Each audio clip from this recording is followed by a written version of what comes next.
बिस्मिल्लाहिर्रहमानिर्रहीम। अस्सलाम वालेकुम। आज हम पढ़ेंगे नर्व इम्पल्स नर्वस कोऑर्डिनेशन का तीसरा लेक्चर। इसमें हम नर्व इम्पल्स के बारे में पढ़ेंगे। सबसे पहले तो नर्व इम्पल्स का पता होना चाहिए कि क्या चीज़ है। कोई मुझे बता सकता है? एनीवन? नवीद? हाँ, Transmission of electrical signals across the membrane of the neurons. Good. अच्छा, ट्रांसमिशन मतलब इलेक्ट्रिकल सिग्नल का पास होना। अब ये इलेक्ट्रिकल सिग्नल क्या चीज़ है, कहाँ से आता है और कहाँ से जनरेट होता है, कहाँ जा, इसका सारा काम क्या है, फिनोमेना क्या है, वो हम इस नर्व इम्पल्स में पढ़ेंगे। इसका जो मेन फंक्शन है या जो मेन मकसद है वो ये है कि जिस तरह हमने पिछले लेक्चर में पढ़ा था कि जो स्टिमुलस है या जो इलेक्ट्रिकल सिग्नल है वो स्टिमुलस आता है और हमारे न्यूरॉन्स के अंदर से इलेक्ट्रिकल सिग्नल जनरेट करके हमारे ब्रेन तक पहुंचता है। फिर ब्रेन में जो न्यूरॉन्स वगैरह होते हैं वो अपना काम करके वापस उस चीज़ को रिस्पॉन्स देते हैं। तो ये एक साइकिल है जिसमें आपका सेंसरी न्यूरॉन, एसोसिएटिव न्यूरॉन और मोटर न्यूरॉन आते हैं। ठीक है, तीनों न्यूरॉन। अब इसमें जिस तरीके से या जिस चीज़ के ज़रिए ये इम्पल्स एक जगह से दूसरी जगह और फिर इस तरह ट्रांसफ़र होते हैं, ब्रेन तक पहुंचते हैं और फिर वापस आते हैं, वो तो हमने पढ़ा। लेकिन ये होता कैसे है ये सारा प्रोसेस और इसमें क्या क्या चीज़ें इन्वॉल्व है उस चीज़ को हम पढ़ेंगे आज। और स्पेशली जो इलेक्ट्रिकल सिग्नल है, जिस चीज़ की वजह से ये सारा प्रोसेस होता है या जो चीज़ रिस्पॉन्सिबल है इंफॉर्मेशन लेके जाने के लिए और वापस लेके आने के लिए, उसको हम कहते हैं नर्व इम्पल्स। जैसे कि आप डेफिनेशन में देख सकते हैं, the transmission of information in neurons, के न्यूरॉन्स में ट्रांसमिशन होना किस चीज़ का, इंफॉर्मेशन होना, कि मतलब इंफॉर्मेशन का एक जगह से दूसरी जगह पहुंचना। ठीक है, थ्रू एन इलेक्ट्रिकल सिग्नल। उसमें क्या होता है कि इलेक्ट्रिकल सिग्नल के जरिए इंफॉर्मेशन एक जगह से दूसरी जगह जाते हैं। इस पूरे प्रोसेस को या उस इलेक्ट्रिकल सिग्नल को हम क्या कहते हैं, नर्व इम्पल्स कहते हैं। इसमें कुछ चीजें इन्वॉल्व है, resting membrane potential, action potential, ये सारी चीजें हम पढ़ेंगे आगे। सबसे पहले तो आपको न्यूरॉन का स्ट्रक्चर पता होना चाहिए। मैं पूरा स्ट्रक्चर नहीं ड्रॉ करूंगा, बस उसका एक्सॉन या जो सेल मेम्ब्रेन है वो ड्रॉ करूंगा। मैंने आपको पिछले लेक्चर में बताया है। ठीक है, फॉर एग्जांपल अगर मैं आपको बताऊं कि न्यूरॉन का कोई इस तरीके का सेल मेम्ब्रेन है, या इसको हम एक और भी नाम कहते थे अगर आपको याद हो, न्यूरोलीमा। न्यूरोलीमा कहते हैं सेल मेम्ब्रेन को, सेल मेम्ब्रेन ऑफ न्यूरॉन। इसमें कुछ चार्जेस होती हैं। आपको पता है कि चार्जेस जहां पे मौजूद होते हैं वहां पे एनर्जी होगी। ठीक है, और जहां पे एनर्जी होगी, फिजिक्स में हम पढ़ते हैं कि charges can lead to energy, और एनर्जी फिर क्या बनाते हैं, according to the rules of physics, current बनाते हैं। जैसे करंट का डेफिनेशन क्या है, current the flow of electron. अच्छा, इसमें एक और भी चीज है, चार्ज। चार्ज का क्या डेफिनेशन है? वेरी गुड, नवीद भाई पढ़ के आए। चार्जेस हम कहते हैं कि बॉडी की वो प्रॉपर्टी जो किसी चीज को या तो अपनी तरफ अट्रैक्ट करे या फिर रिपेल करे।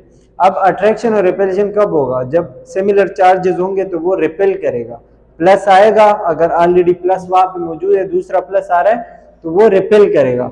अगर नेगेटिव चार्जेस है तो वो एक दूसरे को अट्रैक्ट करेंगे। इसको हम कहते हैं चार्ज। चार्जेस की वजह से एनर्जी प्रोड्यूस होती है। ये चार्जेस जिस तरीके से आगे पीछे होते हैं तो उसकी वजह से एनर्जी प्रोड्यूस होती है, और एनर्जी की वजह से करंट प्रोड्यूस होता है। अब हम करंट को ही पढ़ते हैं तो इसलिए मैंने आपको ये थोड़ा सा बता दिया है। आपका जो न्यूरॉन का जो सेल मेम्ब्रेन है या जो न्यूरोलीमा है, उस पे कॉमनली जब उसमें कोई करंट, कोई स्टिमुलस, कोई नर्व इम्पल्स नहीं है, उस दौरान उसके अंदर कुछ चार्जेस होते हैं। कुछ चार्जेस अंदर होते हैं, कुछ चार्जेस बाहर होते हैं।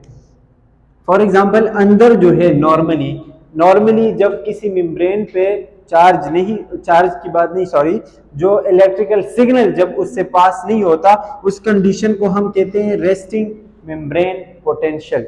देखो, रेस्टिंग मेम्ब्रेन पोटेंशियल में शॉर्ट लिख देता हूं।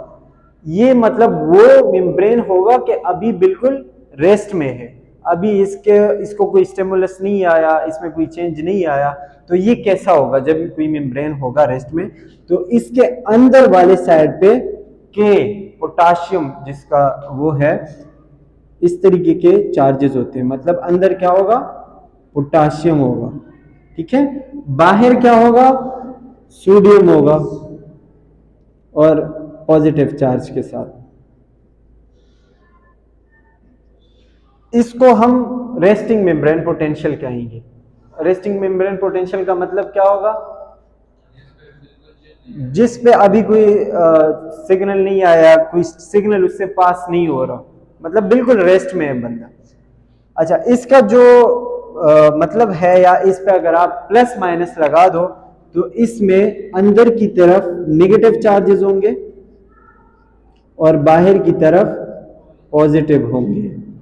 जब इस तरीके के चार्जेस आपको सेल मेम्ब्रेन के ऊपर मिलेंगे तो वो रेस्टिंग में होगा, अंदर पोटाशियम बाहर सोडियम, या फिर अंदर नेगेटिव चार्ज और बाहर पॉजिटिव चार्ज। ये कौन सा होगा, रेस्टिंग मेम्ब्रेन पोटेंशियल होगा।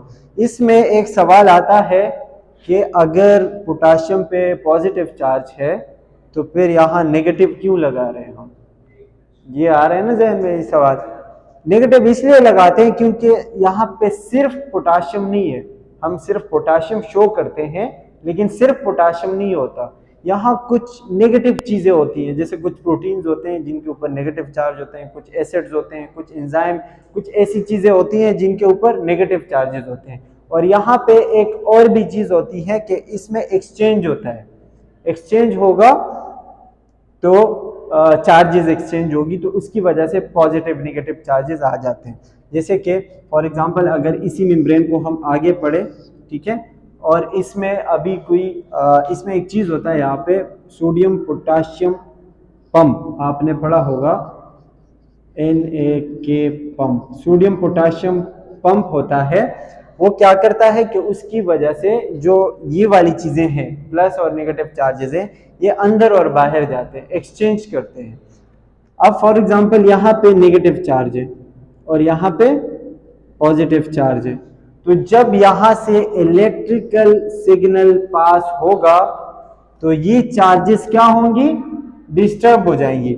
बाहर क्या होता है, सोडियम होता है, ठीक है, सोडियम है, अंदर पोटाशियम है, तो इसमें चेंज आएगा। इसमें कैसे चेंज आएगा कि 3 सोडियम अंदर की तरफ आएंगे और 2 पोटाशियम बाहर की तरफ जाएंगे। याद रखें, 3 सोडियम मतलब पॉजिटिव चार्ज ज्यादा आ रहा है, पॉजिटिव चार्ज ज्यादा है ना, सोडियम 3 है, और अंदर से कम पॉजिटिव चार्ज बाहर जा रहा है, तो बाहर पॉजिटिविटी कम होगी, इसलिए फिर हम बाहर नेगेटिव चार्ज लगाते हैं, और अंदर पॉजिटिविटी ज्यादा होगी तो अंदर हम पॉजिटिव चार्ज लगाएंगे।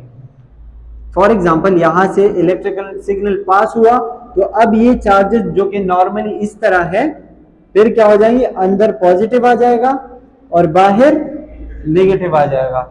अब ये कैसे हुआ, इस आयंस की एक्सचेंज की वजह से, कि ये आयंस क्या हुए, अंदर पॉजिटिव चार्ज ज्यादा आ गया, इसीलिए अंदर पॉजिटिविटी आ गई, ज्यादा हो गई। बाहर पॉजिटिव चार्ज कम है, इसीलिए बाहर क्या है, नेगेटिव चार्ज है। अच्छा जी, ये यहां तक समझ आया। यहां से अब ये चार्जेस क्यों डिस्टर्ब हो रहे हैं, क्यों डिस्टर्ब हो रहे हैं, क्योंकि यहां से इलेक्ट्रिकल सिग्नल पास हो रहे हैं, स्टिमुलस पास हो रहे हैं। ये जो चार्जेस डिस्टर्ब होते हैं, जो चार्जेस में डिस्टर्बेंस आ रही है, इस डिस्टर्बेंस को हम क्या कहते हैं, डीपोलराइजेशन, डीपोलराइजेशन कहते हैं, ठीक है। डीपोलराइजेशन कब कहेंगे, जब चार्जेस अपनी जगह से हट जाएंगी, उस सिचुएशन में उस मेम्ब्रेन को या उस चार्जेस की डिस्टर्बेंस को हम क्या कहते हैं, डीपोलराइजेशन। और इस मेम्ब्रेन को क्या कहेंगे, एक्शन मेम्ब्रेन पोटेंशियल, कि अब ये एक्शन में है, action membrane potential, action membrane potential.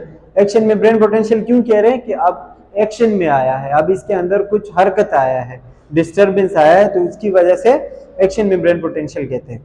Depolarisation किसको कहेंगे, चार्जेस का डिस्टर्ब होना। अच्छा, जैसे ही ये चार्ज आगे जाता है इस तरह, तो यहाँ जो चार्जेस होंगी वो भी डिस्टर्ब हो जाएगी, अंदर पॉजिटिव बाहर नेगेटिव, अंदर पॉजिटिव और बाहर नेगेटिव, यहाँ भी। अब इसमें एक और चीज, जैसे ही ये चार्ज आगे जाएगा तो पीछे वाला एरिया जो है वापस अपनी नॉर्मल पोजीशन पे आएगा। जैसे यहां से चार्ज आगे गया, यहां तक आया, तो ये वाले जो चार्जेस है ये क्या होंगे, वापस जैसे पहले थे रेस्टिंग में उसी तरह वापस हो जाएंगे, बाहर पॉजिटिव और अंदर नेगेटिव। यहां भी ऐसे ही होगा, बाहर पॉजिटिव अंदर नेगेटिव। ये समझ आया कि कैसे हुआ? क्योंकि यहां से आगे इलेक्ट्रिकल सिग्नल गया, अब ये वापस क्यों है? क्योंकि यहाँ पे अब कोई स्टिमुलस नहीं है, इलेक्ट्रिकल सिग्नल नहीं है, तो इसीलिए ये चार्जेस वापस अपनी जगह पे आ रहे हैं। इस सिचुएशन को जब चार्जेस वापस अपनी जगह पे आते हैं, इसको हम क्या कहते हैं? रीपोलराइजेशन। री का वर्ड जहां भी आता है, री, आर ई का मतलब होता है अगेन, एक काम का दोबारा होना। तो मतलब ये दोबारा अपनी पोजीशन पे वापस आए, इसलिए हम इसको रीपोलराइजेशन कहते हैं। ये इस तरीके से एक जगह से दूसरा और इस तरह न्यूरॉन्स में ट्रांसफर होके आगे जाता है। इस पे आपने एक और भी टॉपिक पढ़ना है जिसको हम कहते हैं साइनेप्स, कि एक न्यूरॉन से दूसरे न्यूरॉन में चार्जेस कैसे ट्रांसफर होते हैं। उनके अंदर एक थोड़ा सा गैप होता है कि मतलब न्यूरॉन के अंदर है, एक ही न्यूरॉन के अंदर, तो इस तरीके से जाएंगे, लेकिन फिर एक से दूसरे में कैसे ट्रांसफर होंगे वो थोड़ा सा फिर उसमें अलग चीजें आती हैं। ये है रेस्टिंग मेम्ब्रेन पोटेंशियल और रेस्ट एक्शन मेम्ब्रेन पोटेंशियल। और नर्व इंपल्स जो पास हो रहा है पूरे मेम्ब्रेन में किस तरह ट्रेवल कर रहा है, वो इस तरीके से कर रहा है। इसमें जो एनर्जी है वो ये चीज है, जो इलेक्ट्रिकल सिग्नल आ रहा है उसको हम एनर्जी कहते हैं या इलेक्ट्रिकल नर्व इंपल्स कहते हैं। किस वजह से होता है? एनर्जी की वजह से होता है, चार्जेस के डिस्टरबेंस की वजह से वो आगे जा रहा है, और जैसे ही वो आगे जाता है तो पीछे वाला जो एरिया है वो वापस रिपोलराइज होता है। अब इसमें एक और चीज है, थ्रेशोल्ड वैल्यू। थ्रेशोल्ड वैल्यू का मतलब क्या है? जिस पॉइंट पे वो स्टिमुलस एक्शन पोटेंशियल को जनरेट। वैसे आम जबान में हम पढ़ते हैं ना थ्रेशोल्ड। थ्रेशोल्ड का मतलब क्या होता है? वैल्यू। थ्रेशोल्ड का मतलब होता है कि कोई भी पॉइंट जहां से अगर कोई भी चीज ऊपर जाएगी या नीचे आएगी, कोई भी डिस्टरबेंस होगी तो फिर मसला होगा। जैसे हमारे बॉडी का थ्रेशोल्ड टेम्परेचर कितना है? 98.6। अगर इससे ज्यादा हो रहा है, फॉर एग्जांपल 102 हो गया तो 102 बुखार होगा, इससे कम होगा तो भी मसला होगा। ठीक है, तो 98.6 हमारे बॉडी का थ्रेशोल्ड टेम्परेचर है कि इस पे होना चाहिए, इतना होना चाहिए। अगर इससे आगे पीछे होगा तो मसला होगा, जैसे 98.6 है। अब इसी चीज के लिए नर्व इंपल्स को जनरेट करने के लिए भी एक थ्रेशोल्ड वैल्यू है कि इतनी वैल्यू होनी चाहिए, इतना उस चीज के अंदर पावर होना चाहिए तो ही इलेक्ट्रिकल इंपल्स या नर्व इंपल्स जनरेट होगा। अगर उससे कम होगा तो फिर नहीं जनरेट होगा, फिर वो रेस्टिंग में ही रहेगा। ये वैल्यू कितनी होगी? एनीवन? नहीं पता? ये है -55। अभी जो न्यू बुक आई है उसमें -55 वोल्ट एनर्जी लिखी हुई है कि इतनी एनर्जी होनी चाहिए आपके पास नर्व इंपल्स जनरेट करने के लिए। अगर इससे कम होगी, फॉर एग्जांपल -40 है, तो नर्व इंपल्स वो इस काबिल नहीं होगा कि इस चीज को डिस्टर्ब कर सकें और आगे नर्व इंपल्स आगे जा सके। वो आपके स्टिमुलस पर डिपेंड करता है। अगर स्टिमुलस बहुत बहुत कम है वो आपको फील ही नहीं होगा। जैसे अगर इस हवा में, फॉर एग्जांपल जिस सराउंडिंग में अभी मैं हूँ, तो इस हवा में भी कुछ जर्रे हैं जो क्या कि मेरे बॉडी से टकराएंगे, लेकिन वो मुझे फील नहीं होते, या वो स्टिमुलस मेरे नर्व इंपल्स को नहीं जनरेट कर पाता, क्योंकि उनकी वैल्यू इंतहाई कम है।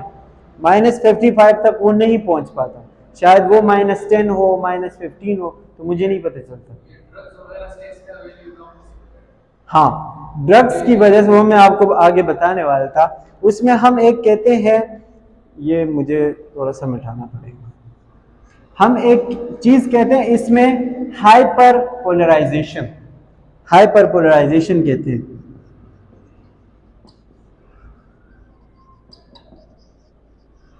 हाइपर पोलराइजेशन में क्या होता है कि आपका जो मेम्ब्रेन है नॉर्मली जो कि ऐसा है, ठीक है, उसमें ये नेगेटिव चार्ज अंदर की तरफ बहुत ज्यादा हो जाता है, बहुत ज्यादा नेगेटिविटी आ जाती है, ठीक है। तो उसकी वजह से फिर उस चीज को ज्यादा वो चाहिए होता है, थ्रेशोल्ड वैल्यू फिर उसकी ज्यादा हो जाती है। फॉर एग्जांपल -70 हो जाती है, तो फिर उसके लिए आपको ज्यादा वो चाहिए होगा, स्टिमुलस ज्यादा चाहिए होगा ये वैल्यू जनरेट करने के लिए। ये किन लोगों में होता है? कभी कभी ये भी नॉर्मल में भी होता है कि एक्शन पोटेंशियल के बाद 1-2 सेकंड्स के लिए ये होता है, लेकिन जो कंसिस्टेंट लोग होते हैं जैसे कि एडिक्टिव, जैसे नशा वगैरह करते हैं, उनमें ये थ्रेशोल्ड वैल्यू ज्यादा है। या कोई जो है आपने उसको एनेस्थीसिया के ड्रग्स दिए हुए हैं, तो वो तो फिर काफी, उसको तो कुछ भी नहीं पता चलता। उसमें फिर हम साइनेप्स में पढ़ेंगे, एक और चीज होता है गाबा रिसेप्टर, तो वो अलग चीज होता है। लेकिन ये जो है हाइपर पोलराइजेशन में थ्रेशोल्ड वैल्यू थोड़ी सी बढ़ जाती है नेगेटिविटी की वजह से, कि नेगेटिव चार्जेस ज्यादा होते हैं, क्योंकि बाहर क्लोरीन भी मौजूद होता है, तो वो आग के अंदर जो है ज्यादा हो जाता है, उसकी वैल्यू ज्यादा हो जाती है। नेगेटिविटी ज्यादा होने की वजह से नेगेटिव चार्जेस ज्यादा होते हैं, तो फिर वो थ्रेशोल्ड वैल्यू हमें ज्यादा देनी पड़ती है। अच्छा, इसमें एक आखिरी जी, माइनस में इसलिए है क्योंकि ये हमें पॉजिटिव की तरफ लेके जानी है, पॉजिटिव पे आएगी तो फिर वो हमें चीज फील होगी। माइनस में, माइनस का मतलब बहुत कम होता है, तो कभी कभी ऐसी चीजें जो बहुत कम है लेकिन हमें फील होती है। तो स्टिमुलस अगर ये पॉजिटिव में आ गया तो फिर आपको बहुत ज्यादा स्टिमुलस चाहिए होगा, स्टिमुलस की वैल्यू कम होने की वजह से ये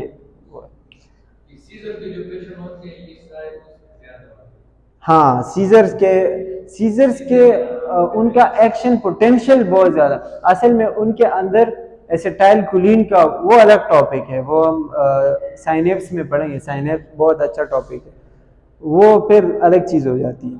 हाइपरपोलराइजेशन में नेगेटिविटी ज्यादा होने की वजह से थ्रेशोल्ड वैल्यू भी बढ़ जाती है। इसमें एक और चीज है आखिरी, वेलोसिटी ऑफ नर्व इम्पल्स, कि नर्व इम्पल्स कहाँ पे तेज होगा, कहाँ पे बहुत कम होगा। स्पेशली मैंने आपको बताया था हमारे 2 किस्म का नर्वस सिस्टम है, कौन कौन सा है? सीएनएस और पीएनएस। सीएनएस में जो न्यूरॉन्स होते हैं वो कौन से होते हैं? माइलिनेटेड होते हैं या फिर अनमाइलिनेटेड होते हैं? माइलिनेटेड नहीं होते, अनमाइलिनेटेड। हाँ, सीएनएस में अनमाइलिनेटेड होते हैं और पीएनएस में माइलिनेटेड होते हैं। माइलिनेटेड अनमाइलिनेटेड का तो पता है ना। माइलिनेशन का मैंने आपको बताया था, माइलिन शीट का, कि ये एज अ इंसुलेटर काम करता है, जो इलेक्ट्रिकल सिग्नल है उसको इधर उधर नहीं जाने देता, बल्कि एक सीधे रास्ते पे उसको वो करता है। तो इसीलिए सीएनएस में उस चीज की जरूरत ही नहीं है, क्योंकि वो एक मेन सेंटर है, वो जहां भी इंफॉर्मेशन जाए वहां से कोई ना कोई एक्शन आ ही जाएगा। लेकिन जो पीएनएस है उसमें अगर इधर उधर हुआ तो ब्रेन तक नहीं पहुंचेगा, इसीलिए ये क्या है? माइलिनेटेड है। तो एक चीज इसमें ये है कि जो न्यूरॉन्स माइलिनेटेड होंगे, जिनमें माइलिन शीट होगी, तो वो क्या होगा, वो उसमें नर्व इंपल्स बहुत ज्यादा तेज वेलोसिटी के साथ जाएगा, मतलब बहुत ज्यादा तेज भागेगा। और जहां पे माइलेशन नहीं है वहां स्लो होगा, मतलब इतना भी स्लो नहीं, लेकिन इसके मुकाबले में थोड़ा सा स्लो होगा, क्योंकि इसमें डाइवर्स जा सकता है, इसमें एक ही रास्ते पे जाएगा। तो और इसके अलावा एक तो माइलिन शीट, एक उसका डायमीटर, नर्व न्यूरॉन का जो डायमीटर है, डायमीटर जितना ज्यादा होगा उतना तेजी के साथ जाएगा, जितना कम होगा उतना स्लो होगा। ठीक है, that's all about the nerve impulse. I hope कि समझ आ गया होगा, एंड थैंक यू।